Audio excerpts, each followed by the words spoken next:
Puis fais-le! Bonjour Isabelle. Bonjour Mario. Le troisième lien qui est revenu au cœur des débats à la CAQ. Est-il déjà parti du cœur des débats? Écoute. Ben, il y a un point où on pensait que c'était réglé. Il disait que c'était comme fait, là. Oui, ben entre autres. Écoute, je refaisais des recherches là-dessus parce que quand tu veux vraiment reprendre toute la genèse du dossier, tu remontes à loin, là. Tu remontes à des années. Il y en a qui parlaient de ça dans les années 70. Là. Oui, mais là, c'était pas si aller là si loin. Là, mais je te dirais, là. au cours des 8 dernières années, il y a quand même des 10 dernières années, parce que c'est un projet quand même que Lévis pousse depuis longtemps, effectivement.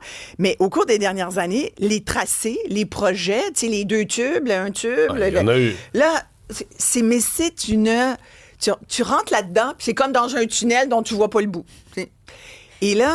c'est reparti pour un tour et ça nuit tellement à la CAQ, à mon avis, en pleine course au leadership.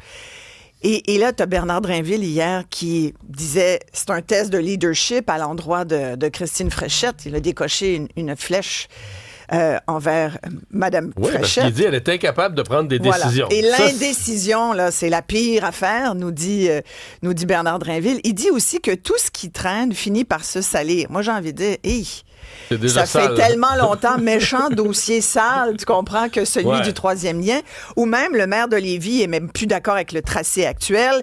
Là, il y en a qui disent qu'il faut qu'il passe plus à l'ouest ou à l'est, en tout cas. Puis c'est sûr que quand nous, de Montréal, on regarde ça, puis on est toujours malaisant de parler de ça, parce qu'on se dit, genre, il y a des gens qui nous écoutent à Québec ou à Lévis qui doivent dire de quoi vous parlez. Ben moi, c'est pour ça que je ramène ça à la question. Tu mets de côté les histoires de tracé, les technicalités, mais c'était quand même pas rien, parce que là, ça devait quand même... Tu sais, si on se fie à ce que Geneviève Guilbeault nous disait l'année dernière, d'abord que la CAQ allait à tout prix le faire. C'est pour ça que quand François Legault dit tout le monde est d'accord pour un troisième lien à la CAQ, écoute, ils ont quand même basé une bonne part de leur plateforme électorale, surtout dans ce coin-là, à Québec, sur ce troisième lien. Fait que quand il dit, M. Legault... Mais c'est aussi que ça a été voté au Conseil des ministres. Complètement. Puis le tracé a été adopté. Puis là, normalement, ils allaient faire des appels d'offres, là. Mm-hmm. Alors, tu dis, là, on recule encore. Ce que Mme Fréchette dit, c'est qu'elle avait y pensé sans émotivité. On se souvient que Bernard Drainville avait quand même pleuré sur le troisième lien aussi, d'où cette petite référence, sans doute, de Christiane Fréchette à Drainville. Mais tu regardes ça, puis moi, d'un point de vue extérieur, je regarde juste combien ça coûterait aux contribuables. Et là, on parle de 11 milliards de dollars, Mario. 11 milliards de dollars. 11 milliards. Moi, j'en reviens juste pas. Là. 11 milliards. Y a-t-il quelqu'un qui allume que ça n'a juste pas de bon sens? Il n'y a personne qui est gêné pour dire... Si on faisait le 11 milliards, c'est 2 ponts Champlain. Oui, mais là, il a été construit il y a longtemps. Là. Si tu le refaisais, le pont Champlain, il coûterait 8,9. Si tu le refaisais cette année, OK, là, tu compares-tu le pont Champlain, qui est la plus grande infrastructure autoroutière du Canada, à un pont qui va relier... puis j'aime beaucoup Québec, j'aime beaucoup Lévis, c'est bien beau. Je sais qu'il y a du trafic aussi, puis qu'il y a un développement économique, puis les gens, ils ont vraiment besoin d'un pont ou d'un tunnel. Peut-être un pont, là, mais 11 milliards. Tu sais, on n'arrête pas de nous dire qu'il faut couper. OK, mettons Champlain, c'est le plus utilisé. Ouais. Mais mettons Mercier, Jacques-Cartier, mettons le tunnel, là, on aurait-tu pu dire, ben là, regarde, on le ferme. Écoute, on parle de Montréal. On peut-tu, s'il vous plaît, là, rétablir c'est parce que toi, tu es à Montréal, mais à Québec, ils te diraient que c'est...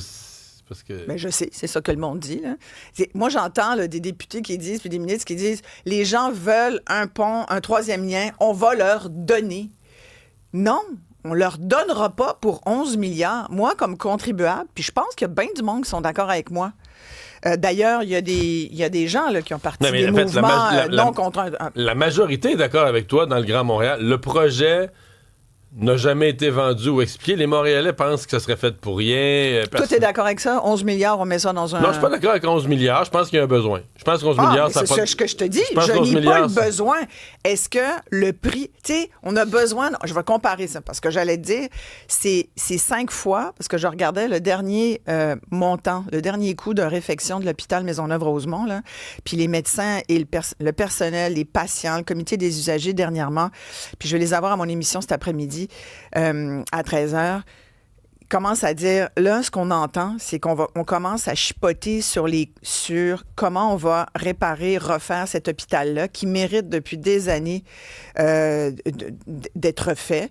On a vu, pas besoin de vous refaire l'histoire, là, les rats, les ascenseurs qui marchent pas, l'eau qui coule dans les salles d'opération. Je veux dire, ça devient, c'est une zone de guerre. Les médecins l'ont dit. Je veux dire, c'est pas de la mauvaise foi, c'est ça, les patients le vivent.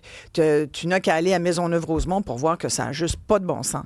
Et là, on a dit, OK, on va finir par le faire. Christian Dubé a fini par se faire tordre un bras. Ils ont donné le go pour partir le projet. La phase 1, c'est le stationnement. La phase 2, ça prend 300 millions maintenant, disent les gens de Maisonneuve-Rosemont. Là. Et ça se chipote, puis ça commence à dire, ouais, c'est parce qu'au gouvernement, là, ça commence à dire peut-être qu'on va être obligé. C'est-tu possible de partager des toilettes? On peut-tu faire les chambres plus petites? Il y a même qui disent, ouais, peut-être que l'urgence, on la refera pas vraiment. Et là, on va se faire. Tu sais, tu comprends, 11 milliards pour un pont à Lévis. Puis là, on chipote pour un hôpital qui n'est pas un hôpital juste pour le monde qui habite autour, mais qui est un hôpital qui dessert plein de gens partout au Québec. Alors, tu sais, il y a des priorités dans la vie. On n'arrête pas de nous dire qu'il faut gérer un bon père ou bonne mère de famille. Bien, à mon avis, il y a quelque chose d'inéquitable ici. Tu comprends? Et moi, j'en appelle à la prudence quand il s'agit de mettre autant de milliards dans des projets. Est-ce que c'est la bonne chose à faire? Oui, sans parler des dépassements de coûts qu'on peut craindre si on se lance dans une aventure qui complètement. J'en suis. Hein? Mais je continue de penser qu'il y a un besoin à Québec qui n'est pas compris. Peu de gens à Montréal sont conscients, exemple, juste à quel point Lévis, ça a grossi. Là. Lévis, c'est une petite ville. C'est la ville la plus en croissance du Québec. Je ne nie vraiment pas ça. Nie vraiment pas ça. Veux-tu qu'on fasse la liste de tous les besoins au Québec? Il y a des femmes qui sont obligées d'accoucher dans une autre région. Non, mais sérieusement. Mais ça, c'est pas un problème d'argent, c'est un problème de main-d'œuvre. On n'a pas le monde. Tout est dans tout. On n'a pas de monde. Pourquoi? Parce qu'on les paye pas comme il faut. Je veux dire, tu sais, si on réfléchit, là. Violence dans les écoles, tu te poses la question que je posais plus tôt dans l'émission. Voilà, tu m'as comment on est arrivé là? Parce que tantôt, je disais au président de la CSQ, nous, quand on était jeunes, là, des gens qui transgressaient le code de vie, là, ils mangeaient de la gomme, n'avaient pas le droit, le soulier n'était pas attaché, il y avait sacré dans le cour d'école. Hey, t'allais dans le bureau du directeur, puis tu y passais une coupe d'heure. Là, à cette heure, oublie ça, là, c'était parce qu'ils se sont battus avec un couteau, il y en a un qui a tiré des coups de feu, OK, il y a quelque chose qui s'est pas... quelque chose qui s'est passé en 30 ans, là. Tout à fait. Puis je pense que... Puis tu sais, je regardais... Il y a J.E., je ne l'ai pas vu, je vais le regarder évidemment ce soir, mais il y a J.E. qui fait tout un dossier sur la violence dans la société québécoise, comme quoi, bien, surtout relié aux gangs de rue, à l'augmentation de la toxicomanie, la drogue, les cartels. Il y a vraiment des bandes criminalisées qui sont extrêmement violentes. Là, il nous parle de Picturmel là, qui croule en Italie dans une prison, mais en attendant, il y a bien des jeunes, justement, qui sont qui sont de la chair fraîche pour toutes ces bandes criminalisées-là. Et souvent, on va les chercher, ils sont pêchés dans les écoles. Et les écoles sont devenues l'espèce de microcosme de cette violence qu'on ressent un peu partout dans la société, où plus personne, j'ai l'impression, ose intervenir. Puis tu sais, oui, je t'entendais plus tôt, puis tu parlais de poser la question sur les parents. Puis moi, je pense que comme parents, on est rendu bien mou avec nos enfants. Je pense depuis plusieurs années, même les parents osent plus intervenir parce qu'il y a beaucoup de familles monoparentales aussi. Les parents ont des gros enjeux, ne serait-ce que financiers, économiques, émotifs. Il y a une mère qui nous a appelé dans les derniers jours pour dire qu'elle savait faire de la discipline et la menace de la DPJ parce qu'elle veut mettre les points CI et les barres CT, là. Écoute, t'es rendu, il y a des enfants qui divorcent de leurs parents. C'est anecdotique, vous allez me dire, mais tu comprends que c'est l'image que aujourd'hui les enfants connaissent leurs droits, puis le gouvernement a beaucoup aidé parce qu'ils ont beaucoup dit, à 14 ans, tu peux faire ce que tu veux, tes parents, ils n'ont plus d'affaires. Moi, je me suis arrivée à l'hôpital à l'urgence à Sainte-Justine avec une de mes filles, 14 ans, elle avait le masque à oxygène, elle n'est pas capable de parler. On lui demandait ses informations, c'est moi qui répondais. On m'a fait, chut, maman, on parle à votre enfant, elle a 14 ans, vous ne pouvez plus dire un mot. Hey. Oh mon Dieu! Il a fallu que je me calme vraiment beaucoup intérieurement parce que mon enfant était en détresse respiratoire. Je leur ai d'ailleurs dit, c'est parce qu'il y a un masque sur la face, ça se peut qu'elle soit pas capable de répondre. Tu sais, il y a vraiment des fois, là, il y a vraiment des situations, je ne sais pas comment on fait pour rester calme. Ouais. C'est peut-être pour ça qu'il y a tant de tensions. Et c'est pour ça que le monde est à bout et qu'ils sont violents.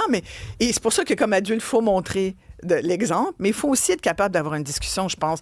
Ceux qui sont encore ensemble, les familles, ceux qui mangent encore ensemble le soir à la maison avec des jeunes, des ados, amenez ces sujets-là, parlez-en. Je suis sûre que les jeunes sont inconfortables aussi. Je regardais les stats, tu avais le président de la CSQ, puis c'est vrai que 80% des enseignants ont subi de la violence verbale. Il y en a 63% qui ont subi de la violence physique. Il y en a qui se font mordre par des enfants de prématernelle. Hein. Il y en a qui se font menacer de mort. Quand on nous raconte que ça prend la police dans des écoles primaires, wow. Des détecteurs de métal à l'entrée des polyvalentes, ça n'a pas de bon sens. Regarde ce qui s'est passé à Antoine Brossard il y a quelques jours. Moi, Antoine Brossard, je suis allée à cette école-là. Déjà à l'époque, il y a 35 ans. Et c'est là que ça finit avec des coups de feu. Quand on parle de bagarre dans le cours d'école qui finit avec des coups de feu, c'est exactement là, Antoine Brossard. Antoine Brossard, c'est vrai que c'est une grosse polyvalente. Fallait être fait fort déjà à l'époque pour être là. Il y a beaucoup de monde. C'est particulier. Puis cette école-là, c'est une école qui l'aide aussi. C'est pas beau. C'est des murs en béton. Tu sais, les espèces de polyvalentes des années 80, là, poches, là, tu sais, c'est quasiment une prison. Là, tu sais. C'est pas une esthétique qui encourage le vivre ensemble. Là, Isabelle, merci. Merci.